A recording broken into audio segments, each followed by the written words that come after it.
రెండవ రాజుల గ్రంథము 9వ అధ్యాయము. అంతట ప్రవక్తయగు ఎలీషా ప్రవక్తల శిష్యుల్లో ఒకరిని పిలువనంపించి అతనితో ఇట్లనెను, నీవు నడుము బిగించుకొని ఈ తైలపు గిన్నె చేత పట్టుకుని రామోత్కిలాతుడు పోయి అచట ప్రవేశించినప్పుడు నింషీకి పుట్టిన యెహోషాపాతు కుమారుడైన యెహూ ఎక్కడ ఉన్నాడని తెలుసుకుని అతన్ని దర్శించి అతని సహోదరుల మధ్య నుండి అతని చాటుగా రప్పించి లోపలి గదిలోనికి అతని పిలుచుకుని పోయి తైలపు గిన్నె తీసుకుని అతని తల మీద తైలము పోసి, నేను నిన్ను ఇశ్రాయేలు మీద పట్టాభిషిక్తునిగా చేసితినని యెహోవా సెలవిచ్చుచున్నాడని అతనితో చెప్పి, ఆలస్యము చేయక తలుపు తీసి పారిపొమ్ము.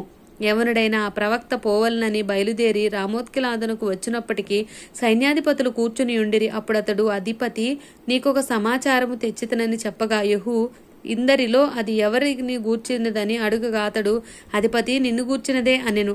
అందుకు యెహూ లేచి ఇంటిలో ప్రవేశించెను. అప్పుడు ఆ యవ్వనుడు అతని తల మీద తైలము పోసి అతనితో ఇట్లనెను, ఇశ్రాయేలు దేవుడైన యెహోవా సెలవిచ్చినదేమనగా, యెహోవా జనులైన ఇశ్రాయేలు వారి మీద నేను నిన్ను పట్టాభిషిక్తునిగా చేయుచున్నాను.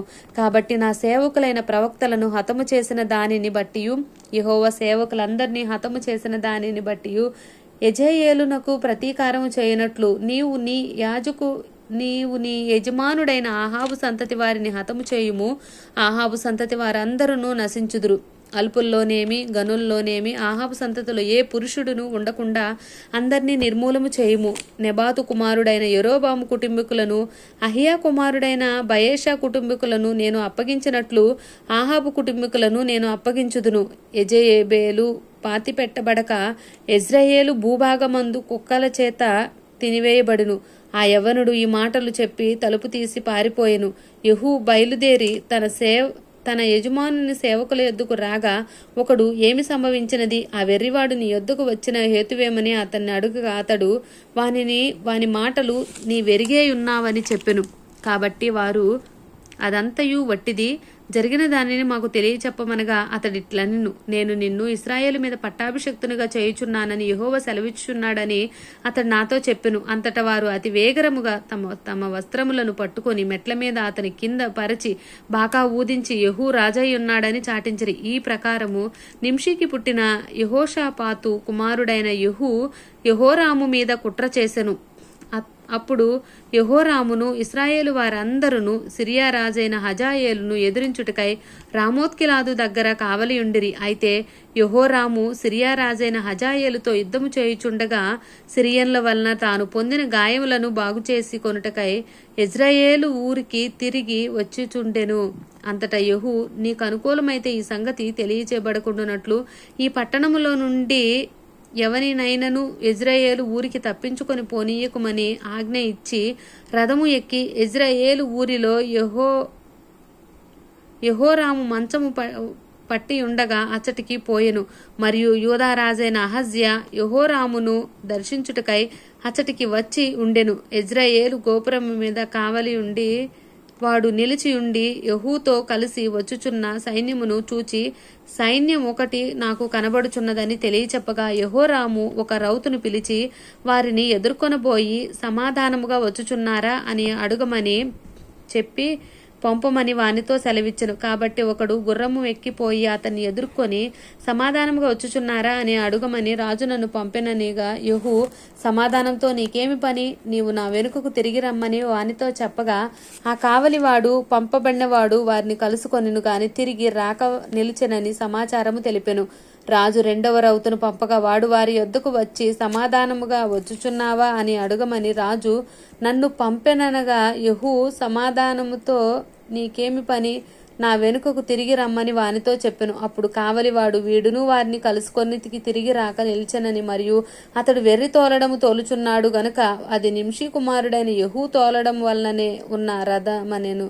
రథము సిద్ధము చేయమని యెహోరాము సెలవీయగా వారు అతని రథము సిద్ధము చేసిరి. ఇశ్రాయేలు రాజైన యెహోరామును యూదారాజైన అహజ్యాయును తమ రథములెక్కి యెహూను కలియబోయి యెజ్రెయేలుడైన నాబోతు భూభాగమందు అతని ఎదుర్కొండ్రి.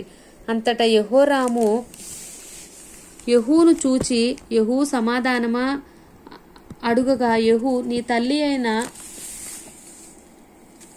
యెజెబెలు జారత్వములను చిల్లంగితనములను ఇంత అపరిమితమైన ఉండగా సమాధానం ఎక్కడి నుండి వచ్చునన్ను? యెహోరాము రథము తిప్పి అహజ్యా ద్రోహము జరుగుచున్నదని అహజ్యాతో చెప్పి పారిపోయెను. అప్పుడు యెహూ తన బలము కొలది విల్లు ఎక్కుపెట్టి యెహోరామును భుజముల మధ్య కొట్టగా బాణము అతని గుండె గుండా దూసుకొని పోయెను. కనుక అతడు తన రథమునందే ఒరిగెను.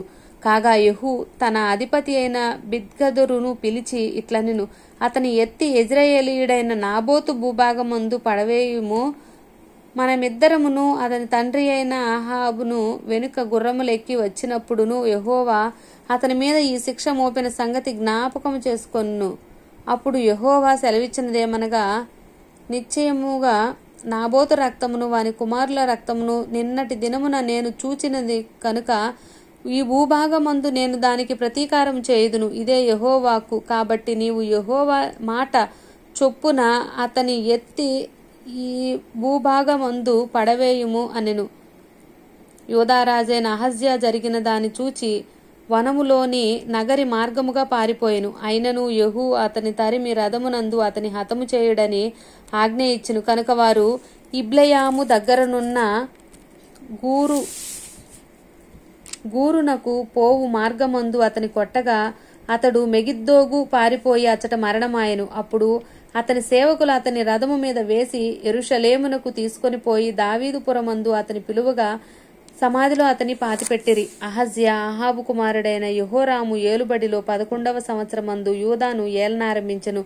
యెహూ యెజ్రెయేలు ఊరికి వచ్చిన సంగతి యెజ్బేలునకు వినబడిన గనుక ఆమె తన ముఖమునకు రంగు పూసుకొని శిరోభూషణములు ధరించుకొని కిటికీలో నుండి కనిపెట్టి చూచుచుండగా యెహూ గుమ్మము ద్వారా ప్రవేశించును. ఆమె అతన్ని చూచి, ఈ యజమానుని చంపినవాడా, జిమ్రీ వంటివాడా, నీవు సమాధానముగా వచ్చుచున్నావా అని అడుగగా అతడు తల ఎత్తి కిటికీ తట్టు చూచి నా పక్షముందున వారెవరని అడుగగా 2-3 పరిచారకులు పైనుండి తొంగి చూచిరి.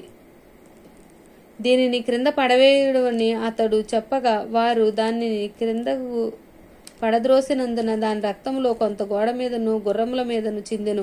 మరియు గుర్రముల చేత అతడు దానిని త్రొక్కించెను. అతడు లోపల ప్రవేశించి అన్నపానములు చేసిన తరువాత ఆ శాపగ్రస్తము రాజు కుమార్తె గనుక